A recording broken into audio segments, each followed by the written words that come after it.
اعوذ باللہ من الشیطان الرجیم بسم اللہ الرحمن الرحیم الحمد للہ رب العالمین والصلاة والسلام علی اشرف الانبیاء والمرسلین سیدنا و مولانا ابو القاسم محمد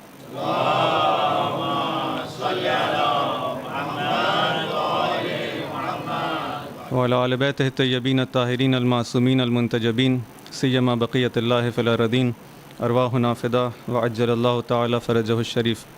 اما بعد فقد قال اللہ سبحانہ وتعالی فی کتابہ الحکیم اعوذ باللہ من الشیطان الرجیم بسم اللہ الرحمن الرحیم وجعلنا منہم ائمۃ یہدون بامرنا لما صبروا وکانوا بآیاتنا یوقنون. ایک درود بھیجے محمد و آل محمد پر.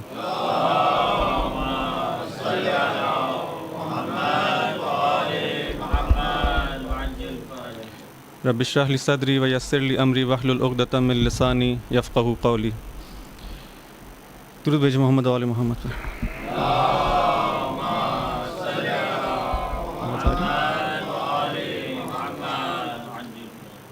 عزیزان محترم، آج 12 محرم ہے اور ایک روایت کے مطابق شہادت ہے امام سجاد علیہ السلام کی. اس مناسبت سے امام علیہ السلام کی زندگی اور ان کی سیرت کے کچھ اہم پہلوؤں پر روشنی ڈالنا مقصود ہے. جس آیت کو سرنامہ کلام بنایا گیا سورہ سجدہ کی آیت ہے، جس میں ارشاد ہوتا ہے کہ ہم نے ان میں سے امام کو قرار دیا جو ہمارے امر سے ہدایت کرتے ہیں لما صبروا. اور ایک شرط یہاں پہ بیان کی گئی امام کی کہ جس کو خدا امام بناتا ہے، امام قرار دیتا ہے، ان کو کب امام بنایا جاتا ہے؟ لما صبروا، جب لوگ صبر کرتے ہیں. ایک اہم ترین خصوصیت، ایک اہم ترین شرط کو بیان کیا جا رہا ہے اس آیت کے اندر. اس حوالے سے اگر دیکھا جائے جتنے بھی ہمارے پاس ہماری ہدایت کے لیے خدا کی جانب سے امام تشریف لائے ہیں، ان سب کی اہم ترین خصوصیت صبر کرنا ہے. صبر کسے کہتے ہیں؟ صبر استقامت کرنے کو، جو ہدف انسان کا ہے اس تک پہنچنے کے لیے جو راستے میں مشکلات آئیں ان کو برداشت کرنے کو. مشکلات کے آنے کی وجہ سے اس راستے کو چھوڑ نہ دینا، بلکہ جتنی بھی مشکلات آئیں ان کو تحمل کرتے ہوئے، برداشت کرتے ہوئے ہدف کی جانب آگے بڑھنا، اسے کہتے ہیں صبر. گرچہ بعض اوقات ایک غلط معنی صبر کا ہمارے ذہنوں میں آتا ہے. ہم صابر اس شخص کو کہتے ہیں کہ جس کے اوپر اگر کوئی ظلم ہو یا اس کا حق چھین لیا جائے تو وہ خاموشی سے بیٹھ جائے. ہم کہیں کہ یہ کتنا ہی صابر و شاکر انسان ہے جو کچھ کہتا نہیں ہے، برداشت کر لیتا ہے. لیکن صبر جو کہ قرآن اور احادیث کی روشنی میں ہم کو نظر آتا ہے، یہ وہ صبر نہیں ہے جو ہمارے ذہنوں میں ہے. امام حسین علیہ السلام کو جب ہم کہتے ہیں کہ صابر امام ہیں تو کیا ذہن میں ہمارے آتا ہے کہ جب ان کے اوپر ظلم کیا گیا تو کیا وہ اپنے گھر میں بیٹھ گئے خاموشی سے، یا نہیں انہوں نے ایک ایسا جہاد کیا کہ شاید نہ اس سے پہلے تاریخ میں کسی نے کیا تھا اور نہ اس کے بعد. بس صبر کا مطلب یہ نہیں ہے کہ انسان خاموشی اختیار کر لے، نہیں. صبر کا مطلب یہ ہے کہ انسان جس ہدف تک پہنچنا چاہتا ہے اسی ہدف تک پہنچنے کے لیے جو بھی کر سکتا ہے، جو کوشش بھی کر سکتا ہے، اس کو کرتا رہے، اور راستے میں آنے والی جتنی بھی مشکلات ہیں اس کو برداشت کرے اور تحمل کرے. یہ ہے صبر. اس آیت کے اندر بھی امام کی ایک اہم ترین خصوصیت بلکہ شرط بیان کی جا رہی ہے کہ ہم اس وقت کسی کو امام بناتے ہیں جب دیکھتے ہیں کہ اس نے صبر کیا، صبر کے امتحان میں جب پورا اترتا ہے. امام سجاد علیہ السلام کی زندگی کو اگر اس تناظر میں دیکھا جائے، دیکھیں ایک دفعہ ہم کسی امام کی سیرت کو دیکھنا چاہتے ہیں، اس کا مطالعہ کرنا چاہتے ہیں، ان کی زندگی کو اسٹڈی کرنا چاہتے ہیں، تو ہم ان کی مختلف ان کی زندگی میں جو واقعات رونما ہوئے ہیں اس کی جانب توجہ کرتے ہیں. جو احادیث آپ سے بیان ہوئی ہیں ان کی جانب توجہ کرتے ہیں اور دیکھتے ہیں، اور اس سے ایک اندازہ لگاتے ہیں کہ آپ کی جو سیرت ہے وہ کس قسم کی سیرت ہے. لیکن ایک دفعہ ہم یہ کام نہیں کرتے، بلکہ امام یا جس عہدے پر امام فائز ہے، جو امامت کے عہدے پر فائز ہے، اگر ہم ایک دفعہ یہ دیکھ لیں کہ امامت کا عہدہ اس امام سے کیا چاہ رہا ہے، یہ منصب کس چیز کا تقاضا کر رہا ہے، اور پھر دیکھیں کہ امام نے اپنی زندگی کے اندر اس تقاضے کو کس طرح سے پورا کیا. تب ہمیں بہت سارے وہ اقوال امام کے، بہت سارے وہ واقعات کہ جو ہم اس سے ہٹ کر اگر فقط قطع نظر اس کے کہ ان کا کیا ہدف ہے، ان کا منصب کا تقاضا کیا ہے، اگر اس طرح اس کو دیکھیں تو بہت واضح طور پر ہمیں سمجھ میں نہیں آئے گا کہ یہ امام علیہ السلام نے اس جگہ پر یہ کام کیوں کیا، یہاں پر اس شخص سے اس طرح سے کیوں خطاب کیا. لیکن جب ہم امام علیہ السلام کا جو منصب امامت ہے، اس کے وظیفہ، اس کی جو رسپانسبلٹی ہے، اس کو اگر پہچان لیں کہ امام کرنا کیا چاہتا ہے، امام کا ہدف ہے کیا آخر، اس کے بعد پھر ان کی زندگی میں جو رونما ہونے والے مختلف واقعات ہیں ان کو اگر دیکھیں تو یہ تمام واقعاتی اقوال ہم کو بہتر سمجھ میں آئیں گے. امام علیہ السلام کا ہدف کیا ہے، امام علیہ السلام کا مقصد کیا ہے، ان کی ذمہ داری کیا ہے. جس طرح سے ہمارا عقیدہ ہے کہ جب رسول اللہ صلی اللہ علیہ وآلہ وسلم کی وفات ہوتی ہے اور رحلت ہوتی ہے، درود بھیجیں محمد علیہ محمد صلی اللہ علیہ وسلم، تو آپ اپنے بعد کچھ جانشینوں کو اس امت کے لیے چھوڑ کے جاتے ہیں. کہا کہ نام لے کر بتاتے ہیں کہ میرے بعد جو ہیں 12 جانشین آئیں گے. جانشین اور خلیفہ، اس کا ہدف کیا ہے، اس کا مقصد کیا ہے؟ وہی ہدف کہ جس کی یہ خلافت کے اندر آئے ہیں، جس رسول کے خلیفہ ہیں، یہ ان کا بھی وہی ہدف ہے کہ جس کی نیابت یہ کر رہے ہیں. اس کا کیا ہدف تھا، اس رسول کا کیا ہدف تھا؟ رسول کا ہدف یہ تھا کہ معاشرے کے اندر دین کو لے کر آئیں، دین کی تبلیغ کریں، اس کو پہنچائیں، اور پھر معاشرے کی نہ فقط اس دین کو پہنچائیں، اس کے احکام کو پہنچائیں، بلکہ اس معاشرے کی رہبری بھی کریں. اس معاشرے کی امامت، رسول نے بھی امامت کی ہے، معاشرے کی رہبری کریں اور اس کو اس کے کمال تک لے کر جائیں. فقط بتا دینا کہ ہاں دیکھو یہ حق ہے، یہ باطل ہے، یہ اچھا ہے، یہ برا ہے، یہ دین ہے، یہ اس کے احکام ہیں، یہ فقط مقصود نہیں ہے. بلکہ امام جو ہوتا ہے اس کی ذمہ داری ہوتی ہے کہ نہ فقط بتائے بلکہ لے کر جائے. اس آیت کے اندر یہی کہا گیا کہ جب ہم کسی کو امام قرار دیتے ہیں تو کیا کرتا ہے، یہدون بامرنا، تو ہمارے حکم سے ہدایت کرتا ہے، لے کے جاتا ہے اس راستے پر، جسے کہتے ہیں دستگیری کرتا ہے، ہاتھ پکڑ کے جو ہے اس راستے پر لے جاتا ہے، رہنمائی کرتا ہے. بس امام کا فقط یہ مقصد نہیں ہے کہ امام جو ہے دین کو پہنچا دیں، تبلیغ کر دیں، احکام کو بتا دیں، اچھے و برے کا نہیں، بلکہ ہدایت کرنا ہے اس معاشرے کے اندر رہبری کے طور پر، اور لوگوں کو اپنے پیچھے پیچھے جو ہے وہ لے کر جائے اس کمال تک جو کہ مقصود ہے. خوب، یہ جو کمال تک لے جانا ہے، یہ رہبری ہے اس معاشرے کی، یہ کام رسول اللہ صلی اللہ علیہ وسلم نے کر کے دکھایا. اللہم صلی علی محمد و آل محمد. بلکہ مکے سے مدینہ ہجرت کا مقصد ہی کیا تھا کہ آپ اس معاشرے کو نہ فقط بتائیں کہ حق اور باطل کیا ہے، بلکہ اس کو کر کے دکھائیں کہ اس طرح سے جو ہے ایک معاشرہ جو ہے اسلامی معاشرہ ہوتا ہے، اور اس طرح سے اگر معاشرہ جو ہے اسلامی ہو جائے تو پھر کس طرح سے وہ اپنے ہدف سے نزدیک ہوتا ہے. مدینہ ہجرت کرنے کا مقصد کیا ہے کہ مکے میں یہ کام نہیں ہو پا رہا تھا، لیکن مدینہ میں آپ گئے اور آپ نے اس اسلامی معاشرے کی تشکیل دی اور حکومت جو ہے وہ قائم کی وہاں پر. اور یہی دو منصب کو اپنے بعد آنے والے خلیفہ کے لیے چھوڑ کر گئے. آپ نے کہا کہ میرے بعد علی جو ہیں امیر ہیں تم لوگوں کے لیے، اور جو ہے اس غدیر کا مقام اور اس کے اندر جو واقعات آپ کے سامنے ہو. تو کیا منصب تھا جس کا میں مولا ہوں اس کا یہ علی مولا ہے؟ نہ فقط اس معنی میں کہ جو ہے یہ ایک عالم دین ہے اور تمہیں حق اور باطل کی جو ہے تمیز دے گا اور بتائے گا، نہیں، نہ فقط یہ بتائے گا، نہ فقط دین کی تفسیر کرے گا، نہ فقط دین کی تبیین کرے گا، اس کو واضح کرے گا، بلکہ اس معاشرے کے اندر جس طرح سے میں نے اس حکومت کو چلایا ہے، میرے بعد اس کا حق ہے یہ کام انجام دے. اور خلافت بمعنی حکومت اس امام کا حق ہے. ایسے دو منصب ہیں امام کے، لیکن ہم نے دیکھا کہ تاریخ کے اندر ظلم ہوا اور یہ حق امام کو جو اس کا حقدار تھا اس کو حق نہیں مل سکا. امام علیہ السلام کو حکومت والا جو ان کا اہم ترین کام تھا، جو وظیفہ تھا، جو خلافت ملنی تھی تاکہ اس معاشرے کے اندر اسلام کو نافذ کر سکتے، یہ حق سے ان کو محروم کر دیا گیا. خوب زمانہ گزرتا گیا، ایک وقت وہ آیا، بالآخر 25 سال کے بعد جو ہے خلافت دوبارہ پلٹتی ہے امام علیہ السلام کے پاس. آپ دوبارہ اس حق کو استفادہ کرتے ہیں اور دوبارہ حکومت کو تشکیل دیتے ہیں. کیوں تشکیل دیتے ہیں؟ اگر آپ کا حق نہ ہوتا، اگر آپ کی ذمہ داری نہ ہوتی تو آپ کہتے کہ نہیں، مجھے دنیا سے کیا غرض ہے، تو میرا اب تک جو میں کام کرتا آیا ہوں، اب تک میں جو حق اور باطل کو بتاتا آیا ہوں، اب تک جب میں دین کی تفسیر اور تبیین کرتا آیا ہوں، اب بھی میں یہی کروں گا. حکومت تم لوگ کرتے رہو، میرے پاس کیوں؟ یہ نہیں کہا امام نے، نہیں، حکومت کو قبول کیا. گرچہ یہ بتایا کہ حکومت کی حیثیت جو ہے، اگر فقط و فقط حکومت کرنا ہو اور خدا کے احکام کو نافذ نہ کرنا ہو تو اس حکومت کی حیثیت جو ہے وہ کچھ بھی نہیں میرے نزدیک.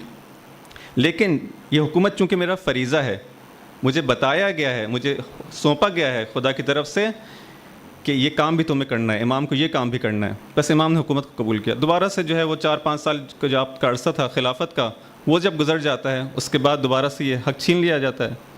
اس کے بعد کے واقعات آپ کے سامنے، صلح امام حسن کے بعد اور پھر کربلا کا واقعہ ہوتا ہے. کربلا کے واقعے کے بعد اب ہم دوبارہ سے جو ہے وہ اس منزل پر جو کہ امام سجاد علیہ السلام کی امامت کا زمانہ ہے وہاں پر آتے ہیں. اس امام کا بھی وہی 2 فریضے، اس کے اہم ترین فریضے کیا ہیں کہ ایک معاشرے کے اندر دین کی صحیح تفسیر و کو بیان کرنا، لوگوں تک احکام کو پہنچانا، یہ اس کا ایک اہم ترین کام ہے، لوگوں کی تعلیم و تزکیہ. اور دوسرا اہم اس کا وظیفہ کیا ہے کہ لوگوں کی رہبری کرے، لوگوں کی لیڈر کو لیڈ کرے اس معاشرے کے اندر. خوب کس طرح سے کریں گے؟ حالات یہ ہیں اس وقت معاشرے کے کہ روایات کے مطابق بعض روایات کے اندر آیا کہ ارتد الناس بعد الحسین الا ثلاثہ، لوگ امام حسین علیہ السلام کے قتل کے بعد مرتد ہو گئے. مرتد یعنی کیا؟ کافر ہو گئے؟ نہیں، کافر نہیں اس اصطلاحی معنی میں نہیں، لیکن جو ہے لوگ اس جو چیز ان سے طلب کی جا رہی تھی اور جس طرح سے چاہا جا رہا تھا کہ امام کی پیروی کریں گے، لوگوں نے امام کی پیروی نہیں کی اور ہٹ گئے، پیچھے ہٹ گئے دوبارہ سے. ہر شخص اپنی جان بچانے کے اور ہر شخص جو ہے اپنے مفادات کے چکر میں تھا. ارتد الناس بعد الحسین الا ثلاثہ، بعض روایت کے مطابق 5، بعض مطابق روایت کے مطابق 7 لوگ، 5-7 لوگ جو ہیں جو بچ گئے ہیں، جو امام علیہ السلام کو اپنا اس معنی میں، حقیقی معنی میں امام مانتے ہیں جس طرح سے ان کو ماننا چاہیے اور ان کی پیروی کرنے پر راضی ہیں، ان کے حکم پر اپنا سب کچھ قربان کرنے کے لیے راضی ہیں. اس طرح کے افراد 5 سے 7. اور خود امام علیہ السلام ایک اور روایت کے مطابق مکہ اور مدینہ دونوں ملا کر، دونوں شہروں کو ملا کر امام کہتے ہیں کہ 20 لوگ بھی نہیں تھے جو ہم سے محبت کرتے ہوں. یہ حالات ہیں مکہ واقع کربلا کے بعد. اس کے بعد واقع کربلا جو 61 ہجری میں رونما ہوتا ہے، اس کے 2 سال بعد 63 ہجری کے اندر ایک اور شدید ترین ایک ظلم جو کہ یزید کی جانب سے کیا جاتا ہے، وہ واقع حرہ ہے کہ جب کچھ لوگ جو ہیں ان کو مدینہ کا گورنر جو ہے وہ کہتا ہے کہ جاؤ جا کے تم لوگوں کے لیے جو ہے وہ یزید کے دربار میں جو ہے ہم نے ایک دعوت کا ارینج کیا ہے. یہ لوگ سمجھ رہے تھے کہ لوگ جائیں گے وہاں پہ کچھ تحائف وغیرہ ملیں گے، کچھ ان کی خاطر تواضع ہوگی تو واپس آ کے جو یزید کی تعریفیں کریں گے اور مدینہ کے لوگوں کو ذرا سا اس میں کہیں گے کہ ہاں مسئلہ نہیں ہے اور یہ بہت. لیکن کیا ہوتا ہے؟ الٹا ہو جاتا ہے. جب یہ لوگ وہاں سے جاتے ہیں اور اس کے دربار میں پہنچتے ہیں، وہاں جا کے جو حالات دیکھتے ہیں تو ان کو یقین نہیں آتا کہ یہ شخص جو ہے ابھی 50 سال گزرے ہیں رسول کی رحلت کو، ایک ایسا شخص اپنے آپ کو خلیفہ کہہ رہا ہے کہ جس کے اندر اسلام نامی کوئی چیز موجود ہم کو نظر نہیں آتی. شراب پیتا ہے علناً، فسق و فجور علناً انجام، نہ فقط مخفیانہ علناً انجام دیتا ہے. یہ لوگ بجائے اس کے کہ ان کا ایک امیج اچھا ہوتا ہے خلیفہ کے بارے میں، بہت نیگیٹو امیج بنا کے واپس آتے ہیں اور لوگوں کو خبر دیتے ہیں اور کہتے ہیں ہم نے اس فاسق و فاجر خلیفہ کو معزول کیا. اصلاً اس کی بیعت نہیں کرتے، بیعت سے باہر نکل آتے ہیں. پھر وہ واقعہ پیش آتا ہے کہ یزید جو ہے وہ مسلم ابن عقبہ، اس کا نام تھا مسلم ابن عقبہ، اس کو بھیجتا ہے کہ جو ایک بوڑھا سا آدمی ہے، بہت ہی خبیث قسم کا، بہت ہی ظالم قسم کا آدمی ہے. اس کو بھیجا جاتا ہے مدینہ اور کہا جاتا ہے کہ 3 دن تک تمہارے لیے کھلی چھٹی، جو کرنا چاہو مدینہ میں تم کر سکتے ہو. اور وہ بدترین مظالم اور جرائم جو ہیں وہ مدینہ کے اندر جو ہے پیش آتے ہیں کہ جس کو ممبر سے بیان بھی نہیں کیا جا سکتا. ایسی حرکتیں، گری ہوئی حرکتیں، گھٹیا حرکتیں یہ شخص وہاں پہ انجام دیتا ہے. 10,000 سے زیادہ لوگوں کا قتل ہوتا ہے مدینہ کے اندر. اور اس کے بعد ایسے حالات پیش آتے ہیں کہ وہ لوگ جو کربلا کے واقعے کے بعد کچھ کہیں نہ کہیں سے کچھ آوازیں بلند بھی ہو رہی تھیں، وہ بھی اب خاموش ہو جاتی ہیں. جب یہ دیکھتے ہیں کہ نہ یہ کسی کا بھی لحاظ کرنے کو حکومت تیار نہیں ہے. ایسے حالات کے اندر اب دیکھیں کہ امام سجاد علیہ السلام کی امامت ہے. 61 ہجری کے اندر 11 محرم کو آپ نے امامت کو ہاتھ میں لیا ہے. ایسے حالات کے اندر جس امام نے کہ جس کے ماننے والے اتنے کم ہوں، جس ملک کا ماحول اس قسم کا ہو، جس معاشرے کا ماحول اس قسم کا ہو، وہاں پر امام کس طرح سے اب یہ اس ہدف کو مد نظر رکھیں، کس طرح سے اس ہدف تک لے کے جائے گا. اور کتنا درس ہے ہمارے لیے اس کے اندر کہ ایک شخص کتنے ہی شدید حالات کے اندر، کتنے ہی مشکل حالات کے اندر ہو، کس طرح سے جب اس کا ایمان ہو اپنے رب کے اوپر اور اس کو ایک ذمہ داری دی گئی ہو تو کس طرح سے اس امت کو جو ہے وہ آگے لے کے جاتا ہے. یہ نہیں کہتا کہ میں تو یہ کچھ کام یہاں پہ کر نہیں سکتا، لوگ ساتھ نہیں دے رہے، اتنے شدید حالات ہیں، سب کو قتل کر دیا جاتا ہے، جو آواز بلند ہوتی ہے اس کو دبا دیا جاتا ہے، ایسے معاشرے میں کوئی کام نہیں ہو سکتا. نہیں، امام یہ نہیں کہتے، بلکہ دیکھیں کس طرح سے وہ پھر کام کرنا شروع کرتے ہیں. ایک درود بھیجیں محمد و آل محمد پہ.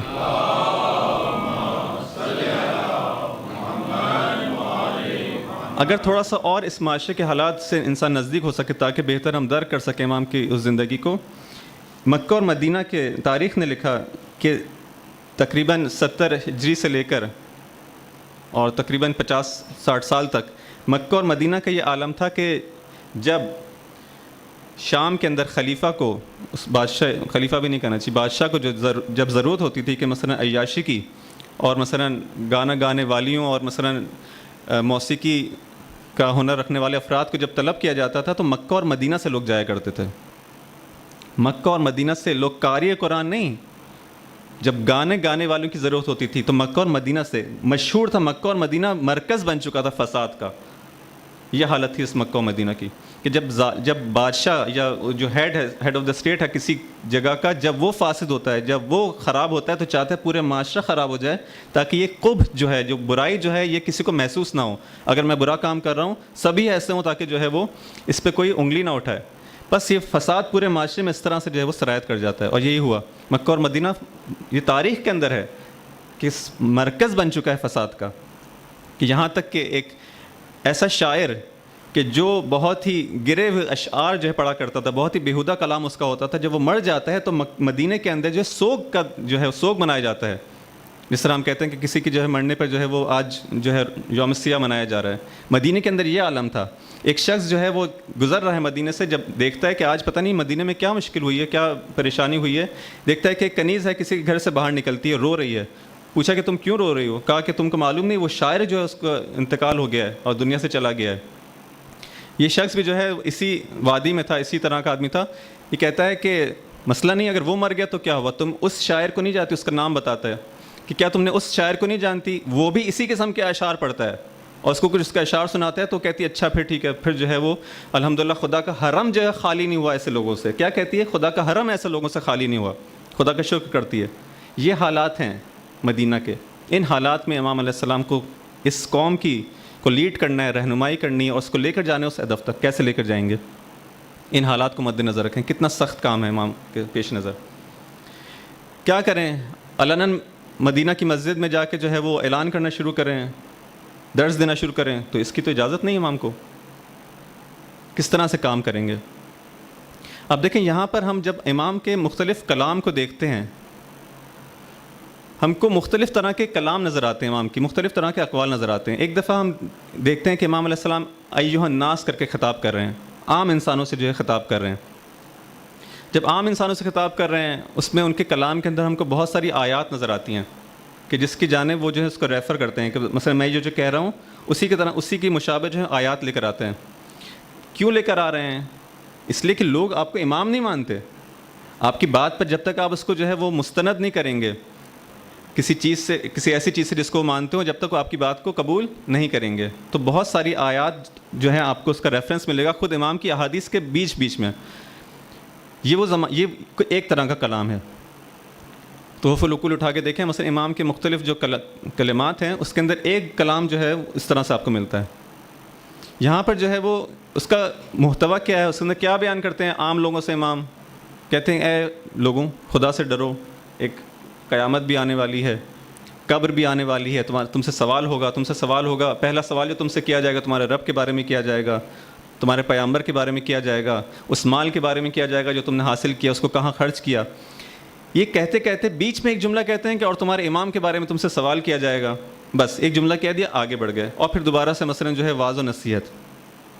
بیچ میں جو ہے لوگوں کو متوجہ کرنا، اس طرح سے بات کرنا کہ نہ حاکم وقت زیادہ اس پہ جو حساس ہو کہ یہ جو ہے وہ کیا کہنا چاہ رہے ہیں. لوگ کہیں کہ ہاں یہ تو ایک شخص عام سا انسان ہے کہ جو موعظہ کرتا ہے، واعظ و نصیحت کرتا ہے، اور زیادہ حساسیت جو ہے وہ نہ پیدا ہو. امام البتہ اس زمانے میں کس کو کہا جاتا تھا؟ امام جب ہم آج کے زمانے میں استعمال کرتے ہیں اور افسوس سے کہنا پڑتا ہے شیعہ بھی جب استعمال کرتے ہیں امام، تو ایسا لگتا ہے کہ امام بس یعنی وہ جو کہ ان کی معنوی طور پر ہدایت کرتا ہے، اور وہ جو اس کا اہم ترین فریضہ ہے کہ جو حاکم وقت بھی امام ہو، اس کو ہم تقریباً بھلا بیٹھے ہیں. لیکن اس وقت جب امام کا لفظ استعمال ہوتا تھا فوراً خلیفہ ذہن میں آتا تھا لوگوں کے. امام علیہ السلام بیچ میں کہتے ہیں تو اور تم سے جو ہے تمہارے امام کے بارے میں کہاں سوال کیا جائے گا؟ قبر کے اندر سوال کیا جائے گا. تاکہ لوگ اس بات کو سوچیں کہ ہم سے امام کے بارے میں قبر میں سوال کیا جائے گا. تو اس زمانے کے اندر فرض کریں جو ایک اہم جو بہت عرصہ جو ہے عبد الملک ابن مروان نے حکومت کی، جو ظالم ترین بادشاہ ہے بنی امیہ کا، تو لوگوں کے ذہن میں سوال آئے گا کہ ہمارے بارے میں جب سوال کیا جائے گا تمہارا امام کون تھا، تو ہم کیسے بتائیں گے کہ ہم نے اپنا امام اس شخص کو بنایا. ایک سوالیہ نشان جو ہے لوگوں کے ذہن میں چھوڑ دینا کہ تم کس کو امام اپنا کیا جواب دو گے اس وقت. اس قسم کے کلمات ہم کو اس زمانے کے اندر جو عمومی جو خطاب ہے اس میں اس طرح کی چیزیں ہم کو نظر آتی ہیں. اسی طرح سے ایک اور ہم کو کچھ خطاب نظر آتے ہیں جس میں ہم کو نظر آتا ہے کہ مثلا اس طرح سے سٹارٹ ہوتے ہیں کفان اللہ و ایاکم کید الظالمین و بغی الحاسدین و بطش الجبارین، کہ خدا ہماری حفاظت کرے اور تمہاری بھی حفاظت کرے. کس سے؟ ظالمین کے مکر سے، حاسدین کے ظلم سے، جبارین کی پکڑ سے. اب دیکھیں کس قسم کے الفاظ استعمال ہو رہے ہیں. جبار، ظالم، یہ کون ہے؟ یہ خطاب عام لوگوں سے نہیں کیا جا رہا. یہ خطاب کس سے کیا جا رہا ہے؟ ایھا المؤمنون. معلوم ہوتا ہے کہ خاص گیدرنگ ہے، مومنین کا ایک اجتماع ہے کہ جس کے اندر امام علیہ السلام جانتے ہیں کہ ہاں ان لوگوں سے جو ہے کچھ کھل کے بات کی جا سکتی ہے. ان لوگوں سے جو ہے وہ اس طرح سے جو ہے وہ مکالمہ ہوتا ہے. عام عوام سے کسی اور طرح سے بات ہے، ایک واعظ و موعظہ و نصیحت ہے. ان لوگوں سے جو ہے اس طرح سے بات ہے. لا یفتننکم الطواغیت واتباؤہم من اہل الرغبۃ فی الدنیا المائلون الیہا المقبلون علیہا، کہ دیکھو اے مومنین، ایسا نہ ہو کہ یہ جو جبارین اور طواغیت ہیں جو معاشرے کے اور جو ظالم بادشاہ ہیں، ان کے فتنے میں تم نہ آ جاؤ کہیں. ان کی طرف سے جو مشکلات ہیں، ان کی طرف سے جو ظلم ہے، ان کی طرف سے جو دنیا کی طرف رغبت ہے، تم بھی ایسا نہ ہو کہ دنیا کی طرف مائل ہو جاؤ. ایسا نہ ہو کہ تمہارے جو ہے وہ توجہ دنیا کی جانب ہونے لگے. کیوں یہ خطاب کر رہے ہیں امام علیہ السلام؟ کیوں اس جانب توجہ دلا رہے ہیں؟ کہ جو لوگ بھی، اب دیکھیں یہ وہ لوگ ہیں کہ جن کو امام کہہ رہے ہیں کہ ہم لوگ اس چیز میں کامن شیئر کر رہے ہیں اس چیز کو، ہم کو بھی خدا جو ہے حفاظت کرے اور تمہاری بھی حفاظت کرے. کس سے؟ جبارین سے، طواغیت سے، ظالمین سے. اس کا مطلب ہے اس چیز کے اندر کامن ہے. بس امام علیہ السلام کے ساتھ ساتھ ہیں لوگ. مثلا اگر امام بھی اگر اس زمانے کے حاکم کے خلاف ہیں تو یہ لوگ بھی جو ہیں ان کے خلاف ہیں اور ایسے کچھ کام کر رہے ہیں کہ جب ہی امام علیہ السلام کہہ رہے ہیں کہ خدا تم کو محفوظ رکھے. اگر کوئی شخص جو ہے ظالموں کے خلاف کوئی تحریک نہ چلائے، کوئی اقدام نہ کر رہا ہو، تو اس کو کہنے کی ضرورت نہیں ہے. کس کو کہا جائے گا کہ خدا تمہاری حفاظت کرے؟ جس کو خطرہ ہوگا، جس کو ظالموں سے خطرہ ہوگا، جبارین سے خطرہ ہوگا. خود امام کہہ رہے ہیں، یہ دعا کرنے کے بعد کہتے ہیں لیکن دیکھو یاد رکھو، درست ہے تمہارے لیے دعا کی جا رہی ہے، لیکن تمہارا وظیفہ کیا ہے؟ تمہارا فریضہ یہ ہے کہ جو بادشاہوں کی طرف سے جو رغبت ہے دنیا کی جانب، اور وہ چاہتے ہیں پورا معاشرہ جو ہے دنیا کی جانب راغب ہو جائے تاکہ پھر اس کا قبح جو ہے، اس کی برائی جو ہے ختم ہو جائے، تم لوگ اس سے پرہیز کرنا اور دنیا کی طرف رغبت نہیں دلانا. ایک جو مجاہد شخص ہو، جو کوئی موومنٹ چلا رہا ہو، جو کوئی تحریک چلا رہا ہو، اس کے لیے بدترین آفت یہی ہے کہ دنیا کے جانب رغبت پیدا کر لے.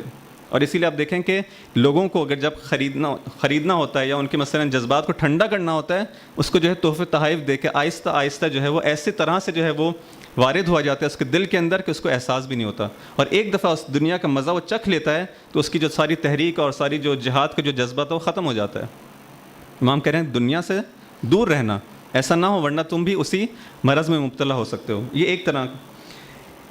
اس کے بعد ہم کو کچھ اور لوگوں سے خطاب نظر آتے ہیں. مثلا یہاں پہ فرماتے ہیں کہ ایک درود بھیجے محمد و آل محمد پہ.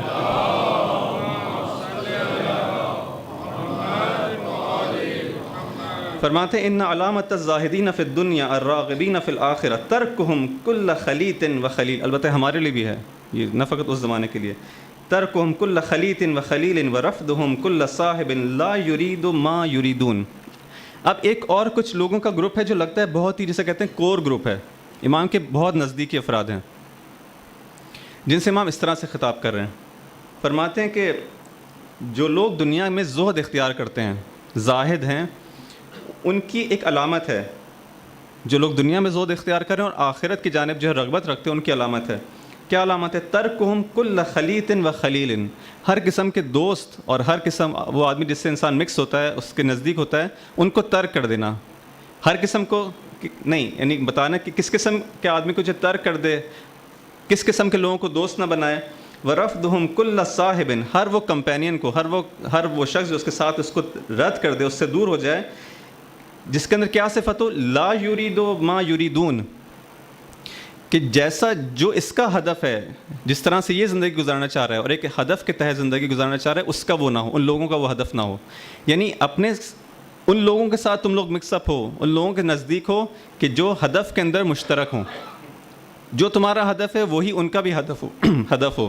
اگر ایسے لوگ ملتے ہیں تو ٹھیک ہے، ان سے جو ہے وہ آنا جانا کرو، ان سے جو ہے میل ملاپ رکھو اور ان سے دوستیاں رکھو. اس کے علاوہ ہر وہ شخص جو تمہیں اس طرح سے تمہارے ہدف کے اندر نزدیک نظر نہیں آئے، ان کو چھوڑ دو، ان کو ترک کر دو. یہ علامت ہے زاہدین فی الدنیا کی اور راغبین در آخرت کی. جو شخص آخرت کے اندر رغبت رکھتا ہے، اس کا رجحان ہے، اس کے لیے ضروری ہے کہ اس طرح سے جو ہے وہ زندگی گزارے. اپنے ہم ہدف لوگوں کو دیکھو کہاں پر ہیں. ہر ایک سے جو ہے وہ ملنے، ٹھیک ہے انسان جو سلام دعا کی حد تک اور جو ہے وہ ایک اس حد تک، لیکن ان سے نزدیک ہونا، اپنے راز کو شیئر کرنا، اپنے دل کی باتیں بتانا، ان کی دلوں کی باتوں کو سننا، یہ کہاں ہونا چاہیے؟ وہ افراد جو تمہارے ہدف کے اندر جو ہے تم سے جو ایک کامن گول رکھتے ہوں، ان سے جو ہے اس طرح کی دوستیاں رکھو. یہ وہ خاص ایک گروپ ہے جس کو امام تیار کر رہے ہیں، اور یہ امام علیہ السلام کا انہی خاص لوگوں کا تربیت کرنا ہے. یہ ممکن 35 سال امام کی امامت کا دور ہے. 35 سال امام حسین علیہ السلام کی شہادت کے بعد سے لے کر امام باقر علیہ السلام کی وقت تک، یہ 35 سال وقت ہے جو آپ کی امامت ہے، 34 سے 35 سال. کتنے صبر کے ساتھ امام علیہ السلام نے، ایک ایسا نہیں کہ بالکل جس طرح سے بعض لوگ جوش میں آ جاتے ہیں کہ اب ہم کچھ نہیں، ایک لانگ ٹرم پلاننگ کی ہے کہ آہستہ آہستہ لوگوں کو جو ہے وہ تربیت کرنی ہے. اس معاشرے کے اندر جس کے اندر معنویت ختم ہو چکی ہے، آہستہ آہستہ لوگوں کو یاد دلانے کے خدا بھی کوئی ہے، قیامت بھی کچھ ہے، قبر بھی کچھ ہے. آہستہ آہستہ لوگوں کے دوبارہ سے معنویت کی طرف لے کے آنا، جو کہ ایک اسلامی معاشرے کا رکن رکین ہے. اگر کسی معاشرے کے اندر معنویت نہ ہو، اس کو اسلامی معاشرہ نہیں کہہ سکتے. دوبارہ وہ روح کو جو ہے پھونکنا اس معاشرے کے اندر. تقریباً وہی کام کہ جو اوائل کے اندر رسول اللہ صلی اللہ علیہ وآلہ وسلم نے، اللہم صلی اللہ علیہ وسلم، تقریباً وہی کام اب یہ دور وہ آ گیا ہے. لوگ بالکل بھول چکے ہیں جاہلیت کا زمانہ. فقط ایک نام ہے خدا کا، رسول کا اور یہ، لیکن اس کے علاوہ اس سے زیادہ کچھ نہیں. اب دوبارہ سے اس معاشرے کے اندر اس معنویت کو جو ہے اور دوبارہ سے اس کو ہدف پر لے کر آنا. اسی طرح سے ہم کو یہ خطاب نظر آتا ہے. کچھ اور ایسے خطاب ہیں کہ جس کے اندر لوگوں کو بتایا جا رہا ہے کہ یہ جو حکومت ہے، یہ جو دنیا ہے جس کی جانب جو ہے تم پورا ایک معاشرہ جو ہے وہ لپک رہا ہے اور اس کی طرف بڑھ رہا ہے، اس کی حیثیت کیا ہے؟ چھوڑ دو اس کو، خدا کی طرف جاؤ، حقیقت کی طرف جاؤ. بہت ہی مشہور جو امام علیہ السلام کا جملہ ہے، اولا حرن، کیا اس معاشرے کے اندر کوئی حر پیدا نہیں ہوتا، کوئی آزاد انسان پیدا نہیں ہوتا؟ کہ یدعو ھذہ اللماذ لأہلھا، کہ جو اس لمازہ کو، لمازہ کسے کہتے ہیں؟ اگر کوئی انسان جو ہے کوئی غذا جو ہے وہ کھانا جب کھاتا ہے، اس کے دانتوں کے درمیان جو ہے جو چیز بچ جاتی ہے، جو غذا بچ جاتی ہے، اس کی کیا حیثیت ہے؟ اگر جو ہے اس کو نکال کر کوئی کسی کو دے تو وہ کھانا پسند کرے، دیکھنا ہی پسند نہیں کرے گا. امام کہہ رہے ہیں اولا حرن، کیا کوئی حر پیدا نہیں ہوتا ہے، کوئی آزاد انسان نہیں ہے اس معاشرے کے اندر؟ یدعو ھذہ اللماذہ، چھوڑ دے اس کو، پھینک دے اس لمازہ کو اس کے اہل کے لیے، انہی ظالموں اور انہی جبارین کے لیے پھینک دے. کہ ایسی حکومت ہم کو نہیں چاہیے جو ظلم پر مبتنی ہو، ہاں جو حق پر مبتنی ہو. کیوں؟ ہم اسی کو چاہتے ہیں، ہمارا ہدف ہے اس کو حاصل کرنا. لیکن ایسی ظالمانہ حکومت کہ جس کے اندر لوگوں کا حق چھینا جائے، ظلم کیا جائے، اس کو کوئی پیدا نہیں ہوتا. کیوں اس کی جانب مائل ہوتے ہو؟ کیوں اس کی طرف جاتے ہو؟ فلیس لانفسکم ثمن الا الجنہ، یہ دنیا تمہاری قیمت نہیں ہے کہ اس کی جانب لپ کے جا رہے ہو. فلیس لانفسکم ثمن، تمہارے نفس جو ہے، تم کو جب معاملہ کرنا ہو اپنی جان کا تو معاملہ کس سے کرو؟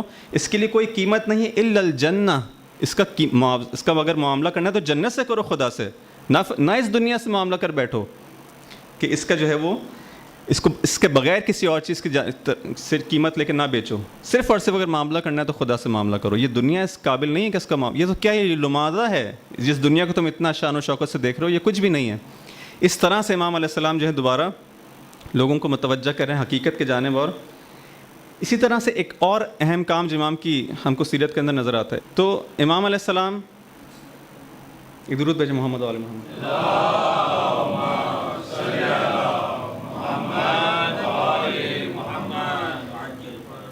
ایک دفعہ امام علیہ السلام مدینہ کے اندر جب ہیں تو وہاں پہ ایک کنیز ہے، اس کو آزاد کرتے ہیں اور اس سے جو ہے وہ شادی کرتے ہیں. اپنی ہی کنیز کو آزاد کرتے ہیں، پھر سے شادی کرتے ہیں. یہ خبر جو ہے وہ وقت کے جو بادشاہ ہے، جو خلیفہ، اس کو ملتی ہے. وہ امام علیہ السلام کو جو ہے وہ ایک اطلاع دیتا ہے، نامہ لکھتا ہے، خط لکھتا ہے اور کہتا ہے کہ یہ آپ نے کیا کام کیا؟ اپنی کنیز کو آزاد کر کے اس سے شادی کر لی، مذمت کرنا چاہتا ہے، ملامت کرنا چاہتا ہے. امام علیہ السلام اس کو جواب دیتے ہیں. کیا جواب دیتے ہیں؟ کہ ملامت میرے لیے نہیں ہے، ملامت ان لوگوں کے لیے ہے کہ جو اس جاہلیت، ابھی تک اس جاہلیت کے رسم و رواج کے اندر ہیں. اس میں کوئی حرج نہیں ہے، ایک حلال چیز ہے. بلکہ یہ شرافت مندانہ کام ہے کہ میں نے ایک شخص جو کہ کنیز ہو اس کو میں آزاد کروں، اس کا لیول اس کو اوپر لے کر آؤں، اور پھر اس کو جو ہے احترام کروں، اس کو جو ہے اس سے شادی انسان کرے. کتنا بڑا مقام ہے اس کے لیے، اس کنیز کے لیے. آپ دیکھیں امام کہنے تمہارے ذہنوں کے اندر جو چیزیں جاہلیت کی ہے، ملامت کس کے لیے؟ انما اللوم اللوم الجاہلیہ، ملامت اس شخص کے لیے کہ جو جاہلیت کے اندر ابھی تک اس کا ذہن ہو، ابھی تک وہاں پھنسا ہوا ہو، اس کی ملامت ہونی چاہیے. امام کس کو کہہ رہے ہیں؟ اپنے وقت کے خلیفہ کو. اس قسم کے بھی ہمارے پاس ہم کو نظر آتے ہیں برتاؤ. یعنی کہاں تو امام علیہ السلام اس گھٹن والے ماحول کے اندر زندگی گزار رہے ہیں، لیکن کہیں کہیں پر ہم کو ایسی بھی چیزیں نظر آتی ہیں کہ جو بظاہر ایسا لگتا ہے کہ کچھ جسے کہتے ہیں کہ سانس لینے کے لیے شیعوں کے لیے کہ ہاں کہ نہیں ہم بھی کچھ ہماری طاقت ہے، کچھ ہم کر سکتے ہیں. بہت زیادہ انسان مایوس نہ ہو جائے اس معاشرے کے اندر، نہیں تھوڑی سانس لینے کا موقع ملے. اس طرح کے جو کچھ ایکشنز امام کی طرف سے کیے جاتے ہیں کہ جو بتاتے ہیں کہ نہیں ہمارے پاس بھی قوت ہے، ہم بھی جو ہے قدرت رکھتے ہیں. اس قسم کی بھی ہمیں واقعات امام علیہ السلام کی زندگی میں نظر آتے ہیں. یہ ایک وقت جو ہے امام علیہ السلام کے پاس ایک شمشیر ہوا کرتی تھی جو رسول خدا سے ان خلیفہ کو معلوم ہوا کہ آپ کے پاس جو شمشیر ہے وہاں سے آئی ہے. اب اس نے چاہا کہ کسی طرح سے یہ شمشیر جو ہے امام سے لے لی جائے تاکہ جو ہے ایک امتیاز اور ایک پوائنٹ اس کے پاس ہو کہ ہاں خلیفہ کے پاس جو ہے وہ شمشیر ہے جو رسول کی تھی. اب اس نے جو آپ کو خط لکھا کہ یہ شمشیر جو ہے مجھے چاہیے، اس کے بدلے میں آپ کو مثلاً فلاں انعام دیا جائے گا جو بھی اس کا قیمت دی جائے گی. امام علیہ السلام رد کر دیتے ہیں کہ نہیں یہ شمشیر تم کو نہیں مل سکتی. اور پھر جب یہ امام رد کرتے ہیں تو وہ بادشاہ کہتا ہے کہ اگر آپ نے ایسا نہیں کیا تو دھمکی دیتا ہے کہ آپ کا جو بھی بیت المال سے وظیفہ ہے، جو آپ کو پیسے ملتے ہیں، جو بھی ہے وہ آپ کا کٹ کر دیا جائے گا. اور پھر امام کو ڈرانے کی کوشش کرتا ہے. امام علیہ السلام کہتے ہیں کہ دیکھو، جواب دیتے ہیں کہ جو تقوی اختیار کرتا ہے اس کا رزق جو ہے خدا کے ذمہ ہے، اور ایسی جگہ سے پہنچائے گا کہ جس کا جو ہے انسان وہم و گمان بھی نہیں کر سکتا. یعنی ہمیں جو ہے کوئی ڈر نہیں ہے، خوف نہیں ہے تمہارے جو ہے وہ اس کے تم جو ہے وہ بیت المال سے ہمارا حصہ کم کر دو گے، کٹ کر دو گے. پھر امام علیہ السلام اس کو کیا کہتے ہیں؟ یہ تو ایک آیت پڑھتے ہیں جس کے اندر یہ بیان ہوا ہے کہ متقین جو ہے ان کا رزق جو ہے وہ ایسی جگہ سے آتا ہے جس کا وہم و گمان بھی نہ ہو. اور ساتھ میں کہتے ہیں کہ خدا پسند نہیں کرتا ایک خائن شخص کو، ایک خوان ہے، اس کا ان اللہ لا یحب کل خوان کفور، خیانت کرنے والے شخص کو، اور وہ شخص جو کہ شکر نہیں کرتا اس کو پسند نہیں کرتا. اب یہ جب خط امام واپس بھیجتے ہیں، اس کو جب خلیفہ دیکھے گا، خلیفہ کا بیٹا موجود ہے وہاں پہ اور وہ خود بھی موجود ہے، وہ دیکھتے ہی کہتے ہیں کہ یہ کس قسم کا جواب ہے. یعنی ایک طرح سے بتایا جا رہا ہے کہ دو طرح کے لوگ ہیں، یا متقی ہیں یا خیانت کرنے والے لوگ ہیں. ظاہر بات ہے امام اپنے آپ کو تو خیانت کرنے والا نہیں کہہ رہے، اس کا مطلب ہے آپ خیانت کرنے والے ہیں. آپ کو امام خائن کہہ رہے ہیں، آپ کو جو ہے وہ ناشکرا کہہ رہے ہیں. لیکن جو بادشاہ کی معلوم ہے کہ ابھی جو ہے کچھ اس طرح کے بھی ہم کو ملتے ہیں، بیچ میں سے جو ہے کچھ ایکشنز ملتے ہیں امام کی جانب سے کہ جو تھوڑے جارحانہ اور اس طرح کے اعمال ہیں. اسی طرح سے ایک امام علیہ السلام نے جو ایک اہم ترین کام انجام دیا، وہ اس زمانے کے جو درباری علماء ہیں جو دربار سے جو ہے وہ منسلک ہو گئے ہیں، ان کی شدید مذمت کرنا. اور ان میں سے ایک جو کہ مشہور ترین شخص ہے شہاب زہری کے نام سے جو ہے، یہ شخص پہلے امام علیہ السلام کے اصحاب میں سے تھا، ان کے شاگردوں میں سے تھا، اور بہت ہی عالم اور فقیہ مانا جاتا تھا. اب بھی جو ہے وہ اہل سنت کے یہاں جو ہے اس کا بہت بڑا مقام ہے، اور جو ہے وہ واقعاً تھا بھی ایک بالآخر اس نے امام علیہ السلام سے جو ہے وہ ان کی شاگردی کی تھی اور ان سے بہت کچھ سیکھا تھا. لیکن افسوس ناک بات ہے کہ امام علیہ السلام کو چھوڑ کر دربار سے جا ملتا ہے. امام اس کی اور اس طرح کے دوسرے افراد کی مذمت کرتے ہیں، اور ایک اس طرح کا بھی ایک ٹون امام علیہ السلام کا ہے کہ جو ان قسم کے افراد کا مقابلہ کرتے ہوئے. کیوں؟ اس لیے کہ یہ وہ لوگ ہیں کہ جب دربار سے جا کے مل جاتے ہیں تو لوگوں کی گمراہی کا باعث ہوتے ہیں. تو امام علیہ السلام کے جو کلمات ہیں ان میں سے ایک جو ہے وہ اس کے جو چند جملات میں آپ کی خدمت میں پیش کرتا ہوں. درود بھیجیں محمد و آل محمد پر.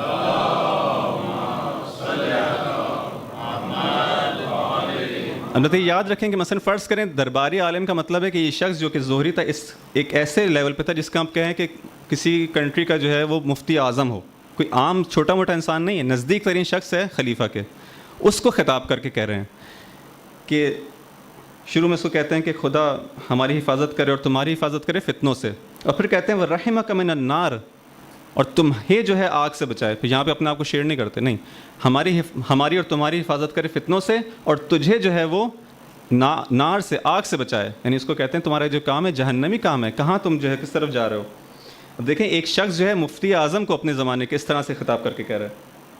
اور پھر جو ہے اس کے اندر آگے جا کے جو کہتے ہیں امام کو، اس کو خطاب کر کے کہتے ہیں کہ تم نے جو ایسا کام کیا ہے جو ہمارے لیے بھی بہت زیادہ اس کے اندر نقطہ ہے، ایک ایسا کام کیا ہے کہ لوگوں کے دلوں کو بادشاہوں کی طرف اور اس وقت کے سلاطین کی طرف اور ظالمین کی جانب مائل کر دیا. جب ایک شخص دیکھتا ہے معاشرے کے اندر ایک پڑھا لکھا شخص ہے جو امام کا شاگرد بھی رہ چکا ہے, یہ دربار سے جا کے منسلک ہو گیا, تو اس کی جو برائی ہے, اس کا جو قب ہے وہ کم ہو جاتا ہے. لوگ کہتے ہیں اس کا مطلب ہم بھی یہ کام کر سکتے ہیں, ہم بھی دربار سے منسلک ہو سکتے ہیں, ہم بھی اس طرح سے ان کا ساتھ دے سکتے ہیں. تو امام علیہ السلام شدید مذمت کرتے ہیں, کہتے ہیں کہ جو کم ترین جو تمہارا جو اگر میں جرم بتاؤں کہ کم ترین جرم تمہارا یہ ہے کہ تم نے ظالموں کے ساتھ جو وحشت تھی اس کو جو ہے انس میں تبدیل کر دیا. کہ اگر تم لوگوں کے اس طرح کے کام نہ ہوں, لوگوں کے اس طرح کے کام نہ ہوں, تو لوگ ظالموں سے وحشت کرتے رہیں, لیکن تم لوگ ہو اس طرح کے کہ جو ظالموں کے ساتھ جا کے مل جاتے ہو, اور ان سے جو وحشت ہونی چاہیے لوگوں کو, ان سے جو دور ہٹنا چاہیے لوگوں کو, یہ کم ہو جاتا ہے اور یہ انس میں تبدیل ہو جاتا ہے. اور اسی طرح سے جو ہے بہت اس کی جو ہے وہ مذمت کرنے والے جملات ہم کو ملتے ہیں. یہ بھی ایک طرح کے ہمارے پاس جو ہے کلمات امام علیہ السلام کے. ان سب کو جب ہم دیکھتے ہیں, ان کو جو ملاتے ہیں, تو ہم کو اندازہ ہوتا ہے امام علیہ السلام کی اس سیرت کا, اور اس کہ کس طرح سے آپ نے جو ہے ایک لانگ ٹرم پلاننگ کے تحت جو ہے جلدی نہیں کی, بلکہ اس کے بعد جو ہے معلوم ہے کہ امام باقر کا زمانہ آنا ہے, اور اس کے بعد جو ہے جو ان کے پوتے آئیں گے, ان کے جو چھٹا امام جو ہمارا آئے گا, اس کے زمانے میں جا کے جو ہے شاید کچھ کیا جا سکے. اور اسی طرح سے ہوا جو امام صادق علیہ السلام کے زمانے کے اندر ہم کو جو کچھ نظر آتا ہے, بہت سارے شاگرد آپ کے نظر آتے ہیں, حالات بہتر نظر آتے ہیں. کن لوگوں کی زحمتوں کا نتیجہ ہے؟ یہ امام سجاد علیہ السلام اور امام باقر علیہ السلام کی زحمتوں کا نتیجہ ہے کہ انہوں نے اس حالات سے اس کو سٹارٹ کیا, زیرو سے سٹارٹ کیا, اور کہاں پر لے گئے کہ دوبارہ سے جو ہے وہ امام علیہ السلام کی شیعوں میں جو ہے وہ اضافہ ہوا, اور دوبارہ سے حالات جو ہیں بہتر آنا شروع ہوئے. وہی حدیث جس کو شروع میں بیان کیا تھا کہ ارتد الناس بعد الحسین الا ثلاثہ, امام کے بعد شہادت کے بعد لوگوں نے چھوڑ دیا, 3 لوگ باقی بچ گئے فقط, یا 5-6 افراد. اس کے بعد اسی حدیث کے اندر کیا آیا؟ یہ آیا کہ اس کے بعد لیکن حالات بہتر ہوئے اور لوگ دوبارہ سے ملحق ہونا شروع ہوئے, اور تعداد جو ہے وہ بڑھ گئی. یہ کس کی زحمتوں کا نتیجہ تھا, کس کی محنتوں کا نتیجہ تھا؟ اسی امام سجاد علیہ السلام کی زحمتوں کا نتیجہ تھا کہ آپ کے سامنے ایک ہدف ہے, ایک گول ہے, صبر کرتے ہوئے, برداشت کرتے ہوئے, تحمل کرتے ہوئے, اپنے گول کو سامنے رکھتے ہوئے, اور بہت ہی زیرکانہ اور بہت ہی عقل مندانہ طریقے سے کہ کس طرح سے معاشرے کو اس زیرو سے لے کے دوبارہ اس ہدف تک لے کے جانا ہے. یہ امام علیہ السلام کی زندگی کا ہمارے سامنے اہم ترین جو درس ہے, ہم اس کو حاصل کر سکتے ہیں کہ کبھی بھی سخت ترین حالات بھی ہوں, اتنے سخت نہیں ہو سکتے کہ جس طرح سے امام سجاد علیہ السلام کے تھے. کہ 11 محرم کی اس دن جو ہے, اس شدید حالات کے اندر جو شخص امامت حاصل کرتا ہو, اس سے زیادہ سخت حالات دنیا میں کسی نے نہیں دیکھے ہوں گے. لیکن اس طرح سے اس معاشرے کی جو ہے تربیت کی, لوگوں کو جو ہے وہ دوبارہ سے اس پٹری پر لے کر آئے, یہاں تک کہ جو ہے وہ حالات بہتر ہوئے. درود بھیجو محمد و آل محمد.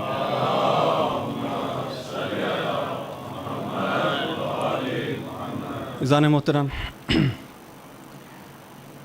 سلام کرتے ہیں اپنا امام علیہ السلام کی خدمت میں.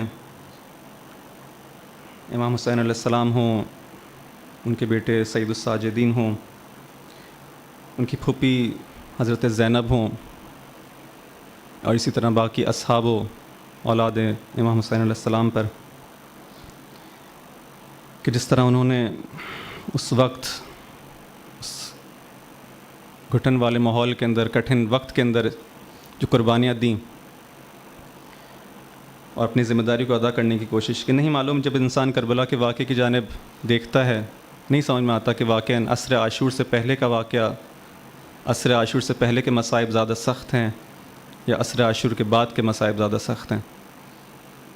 حضرت عباس, حضرت علی اکبر, حضرت قاسم, خود امام حسین علیہ السلام کا شہید ہونا, اس چھوٹے بچے کی شہادت, اس شیر خواہ کی شہادت زیادہ سخت ہے, یا اس امام کا اس شہادت کے بعد اس عصر عاشور خواتین کے درمیان تنہا رہ جانا, ان خیموں کا جل جانا, خواتین کا ان خیموں سے باہر نکلنا ڈرتے ہوئے خوف کے عالم میں, یہ زیادہ سخت ہے. جب امام حسین علیہ السلام موجود ہیں تو بالآخر لشکر اعداء کی ہمت نہیں ہے کہ وہ خیام کی جانب رخ بھی کریں, لیکن امام علیہ السلام کی شہادت کے بعد اب یہ لشکر اعداء ہیں, اشقیاء ہیں, کہ جنہوں نے خیام کا جو ہے رخ کیا ہے.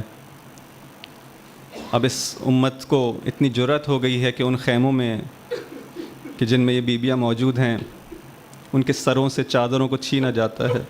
کیا یہ کوئی تصور کر سکتا تھا 50 سال پہلے اور اس 50 سال کے عرصے میں نوبت یہاں تک آ گئی ان بیویوں کو جن کو کسی نے دیکھا تک نہ تھا، ان کے سروں سے چادروں کو چھینا جائے، اور زمانے کا امام موجود ہو، مغیور امام موجود ہو، وہ دیکھتا رہے لیکن کچھ نہ کر سکے۔ کتنا سخت امام سجاد علیہ السلام کے لیے اس چیز کو دیکھنا، اس چھوٹی بہن کا اپنے باپ کو تلاش کرنا، اس چھوٹی بہن کا رونا اور گریہ کرنا، اس کو تعزیانے پڑھنا، یہ سب دیکھنا لیکن اس کے مقابلے میں کچھ نہ کر پانا۔ امام علیہ السلام کی مصیبت، امام علیہ السلام کے مصائب بہت سخت ہیں۔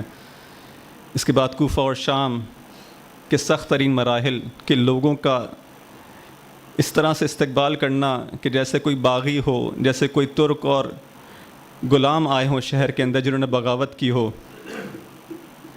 ان حالات کے اندر امام علیہ السلام کا صبر کرنا اور شکر کرنا نہیں معلوم کہ کون سی مصیبت زیادہ سخت مصیبت ہے۔